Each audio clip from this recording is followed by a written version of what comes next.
नमस्कार. आपल्या व्यवसायामध्ये आपण पक्षकार म्हणजे वकील पक्षकाराच्या हिताकरता काही त्याला सल्ले देऊ शकतो. डॉक्टर पेशंटच्या हिताकरता काही त्याला सल्ले देऊ शकतो.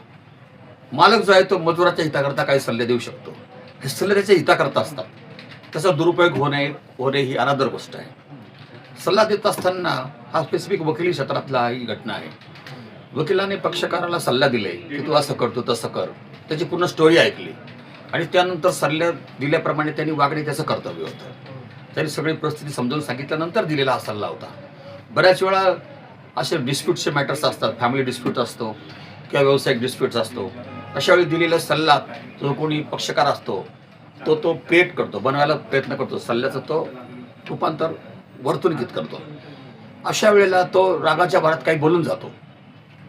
मग वकिलाने जर सल्ला दिला असेल आणि जर पक्षकाराने वापरताना रागाच्या भरात त्याचा काही दुरुपयोग केला, त्याच्यामुळे जर काही नवीन वाद क्रिएट झाला तर याला वकील जबाबदार नाही. वकिलाचा सल्ला देण्याचा तो उद्देश असतो हा चांगला असतो का त्यांचं चांगलं व्हावं, पक्षकार माझ्याकडे आलाय त्याला न्याय मिळावा याच्याकरता तो प्रयत्न करतो. पण असा जर सल्ला वकिलाने दिला आणि पक्षकाराने जर त्याचा दुरुपयोग केला, त्याच्यात काही वाद क्रिएट झाले, पोलीस केसेस झाल्या, त्याला वकील जबाबदार नाही. लक्षात घ्या. आपण आपल्या पक्षकार सांगतो का जा तुझी बायको गेली ना तिला घेऊन ये आपल्या घरी, तुझा मुलगा गेला घेऊन ये आपल्या घरी, कारण तो त्याचा पिता असतो. बायको जर मुलाला घेऊन निघून गेली आणि त्याला मुलगा पाहिजे तो जाऊन घेऊन येऊ शकतो. तिनं केस करावी मुलाच्या कस्टडीची, याने का त्याच्या भानगडीत पडावं. तुमची बायको जर निघून गेली असेल माहेरी आणि तिच्या घरच्या लोकांनी तिला जर डांबून ठेवलं असेल आणि तिची जर यायची इच्छा असेल, अशा परिस्थितीत जर तुम्ही तिला घ्यायला गेले तर गुन्हा होत नाही, कारण तुम्ही तिचे पती आहात, कायद्याने पती आहात. तुम्ही तुमचा अधिकार आहे. ती जर म्हणते ना मला पती बरोबर जायचं आहे, पत्नी सांगत असेल तर तुम्ही तिला घेऊन येऊ शकतात. तसंच तुमचा मुलगा असतो, त्या पत्नीकडे ती अनेक वर्ष मला भेटू देत नाही, तुम्ही जा आणि बिंदास घेऊन या ना, तुमचा मुलगा आहे ना, तिला करू दे ना कोर्टामध्ये केसेस. असे जे काही आम्ही सल्ले देतो ना त्याचा कधी कधी अतिरेक पण होतो. रागाच्या भरात असं होऊ शकतं. आमचं इंटेन्शन वाईट नसतं ना.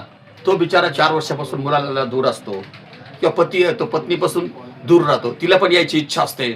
अशा वेळी कायदेशीर अडचणी किंवा पत्नीच्या घरच्यांचा ओव्हर इंटरफेरन्स हा सगळा या प्रकरणाला कारणीभूत ठरतो.